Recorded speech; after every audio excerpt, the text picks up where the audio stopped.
નમસ્કાર મિત્રો, આ વિડીયોની અંદર આપણે વાત કરવાની છે વિદ્યા સહાયક ભરતી 6 થી 8 ની અંદર જે સામાજિક વિજ્ઞાનની જે છે એ હાલ જિલ્લા પસંદગી જે છે શરૂ છે તેની અંદર 3 દિવસના અંતે કેટલી જગ્યાઓ ભરાણી છે અને કેટલી જગ્યાઓ ખાલી છે તેની વાત કરશું આપણે.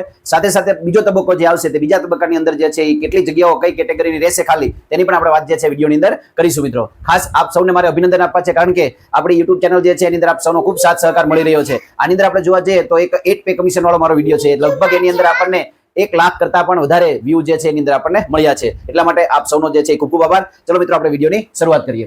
વિદ્યા સહાયક ભરતી જે છે 6 થી 8 ની અંદર આપણે જોવા જઈએ તો સામાજિક વિજ્ઞાનની અંદર જે છે એ પ્રથમ તબક્કો બહાર પડ્યો હતો. એની અંદર જે છે પ્રથમ તબક્કામાં 72.6124 જેનું મેરિટ હતી એવા 1501 ઉમેદવારને જે છે બોલાવવામાં આવેલા છે. અહીંયા આપણે જોઈ લઈએ તો કે જગ્યાઓ જોઈએ કે ટોટલ 2082 જગ્યાઓ છે. પીએચ કેટેગરીની પણ અંદર આપણે એડ કરી દીધેલી છે. ઓપનની 851, SC category 95, ST category 529, SCBC 398, EWS ની 209 એમ ટોટલ આટલી જગ્યાઓ છે. પ્રથમ તબક્કાની અંદર જે છે એ ઉમેદવારોને જે બોલાવાયેલા 1501 ઉમેદવારોને બોલાવવામાં આવેલા હતા. તો તેની અંદર આપણે જોઈએ તો કઈ કેટેગરીના કેટલા ઉમેદવારો છે, તો તેની અંદર જે છે એ 104 ઉમેદવાર કે જેને અનામતનો લાભ મળતો નથી. બાકી ઓપનની અંદર જે છે એ તમામનો સમાવેશ થાય. એવા જ ઉમેદવારોનો સમાવેશ ન થાય કે જેને ટેટની અંદર 90 કરતા ઓછા માર્ક હોય અને ઉંમરની અંદર જેને છૂટછાટ જે છે લીધેલી હોય એવા ઉમેદવારોનો અહીંયા સમાવેશ ન થાય ઓપન મેરિટમાં. એસસી કેટેગરીના 205 ઉમેદવાર છે, એસટી કેટેગરી 81, એસસીબીસી 760 ઉમેદવાર છે, ઈડબ્લ્યુએસ જે છે એ 351 છે. અહીંયા કુલ અરજીઓ કેટલી આવી છે એ પણ આપણે લખેલું છે કે 18,815 અરજીઓ આવી છે. એમાં સૌથી વધારે અરજીઓ જે છે એસસીબીસી કેટેગરીની છે 8,892, એટલે આની સીટો પણ જે છે એ સૌથી પહેલા ભરાઈ જશે.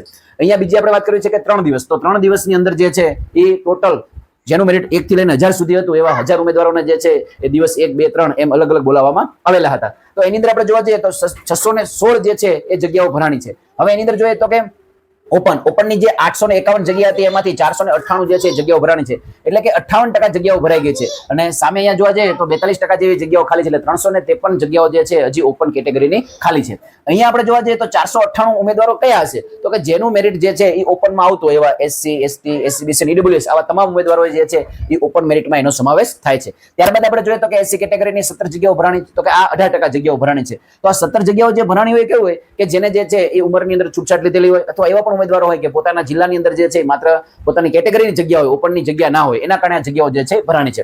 એસટી કેટેગરીના ઉમેદવારો ઓછા હશે, માત્ર 10 ઉમેદવાર એટલે કે 2% સીટો હજી ભરાણી છે. સામે જે છે 519 જગ્યાઓ હજી એની ખાલી છે. ત્યારબાદ એસસીબીસી ઉમેદવારો જોવા જઈએ તો કે અહીંયા 398 માંથી 55 જગ્યા એટલે 14% જગ્યાઓ જે છે એ ભરાઈ ગઈ છે. અને સામે જે છે એ હજી 343 જગ્યાઓ જે છે કેટેગરીની ખાલી છે. ઓપનની તો 353 છે હજી, અને કેટેગરીની જગ્યાઓ. ઈડબ્લ્યુએસ ની જોવા જઈએ તો 209 જે છે એમાંથી 36 જગ્યાઓ ભરાણી એટલે 17% જગ્યાઓ ભરાઈ ગઈ. 173 જગ્યાઓ જે છે હજી એની ખાલી છે. અને કુલ આપણે જોવા જઈએ તો કે કુલ જે છે 616 એટલે કે 29% જે છે એ અહીંયા આની જે છે 29% સીટો જે છે હજી ભરાણી છે. અને અહીંયા બાજુમાં આપણે જોવા જઈએ તો 1466 જગ્યાઓ હજી ખાલી છે. એટલે 1466 જગ્યાઓ ખાલી છે, એટલે બીજો તબક્કો ચોક્કસથી આવશે. હવે આપણે પ્રથમ તબક્કાની અંદર જોવા જઈએ તો 1 થી 1000 સુધીના બોલાવી લીધા છે. હવે અહીંયા આપણી પાસે જે છે 501 ઉમેદવાર, તો 501 ઉમેદવારો જે છે હજી જિલ્લા પસંદગી જે છે એને કરવાની બાકી છે. તો 501 ઉમેદવારો જિલ્લા પસંદગી કરવા માટે આવશે, તો એના માટે આપણે જોવા જઈએ તો આમાં આપણે અંદાજે આપણે જોઈએ તો કે 38.4% ઉમેદવારો તો ગેરહાજર રહે છે. એટલે કે 1000 માંથી 384 ઉમેદવારો જે છે એ જિલ્લા પસંદગી માટે આવ્યા જ નથી, કે જે છે અન્ય જગ્યાએ નોકરી કરતા હોય છે.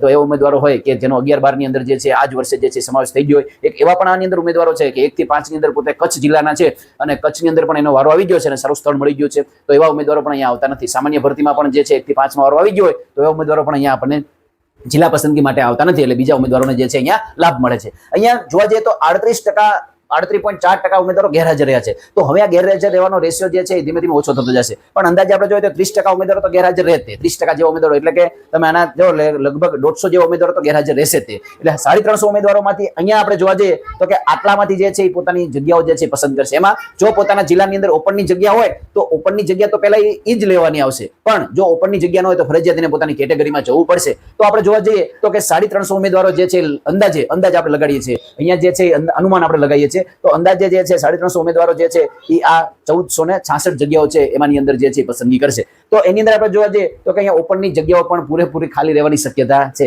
આ તો કેટેગરીનો ખાલી રહેશે તે. એસટી કેટેગરીનો તો ઘણી બધી જગ્યાઓ જે છે ખાલી રહેવાની, મેરિટ સૌથી નીચે જવાનું છે.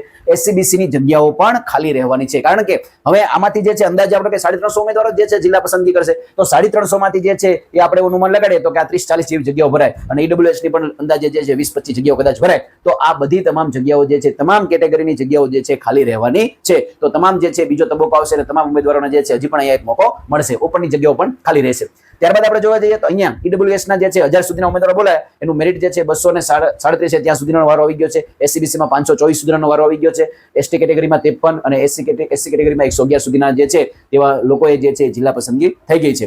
હવે આવનારા દિવસોની અંદર જે છે એ બીજો તબક્કો બહાર આવશે અને બીજા તબક્કાની અંદર જે છે એ બાકીની જેટલી જગ્યાઓ જે કેટેગરીની ખાલી રહેશે, ઓપનની જગ્યાઓ ખાલી રહેશે, એ પ્રમાણે જે છે ઉમેદવારોને જે છે જિલ્લા પસંદગી માટે બોલાવવામાં આવશે. ઓકે મિત્રો, તો આ વિડીયો તમને કેવો લાગ્યો ચોક્કસ કોમેન્ટ બોક્સની અંદર જણાવજો અને આપ સૌનો ખૂબ ખૂબ સાથ સહકાર મળી રહ્યો છે. આપ સૌનો ખૂબ ખૂબ આભાર અને ચેનલને જો સબસ્ક્રાઇબ કરવાની બાકી હોય તો ચોક્કસથી સબસ્ક્રાઇબ કરી લેજો. અસ્તો, જય હિન્દ, જય ભારત.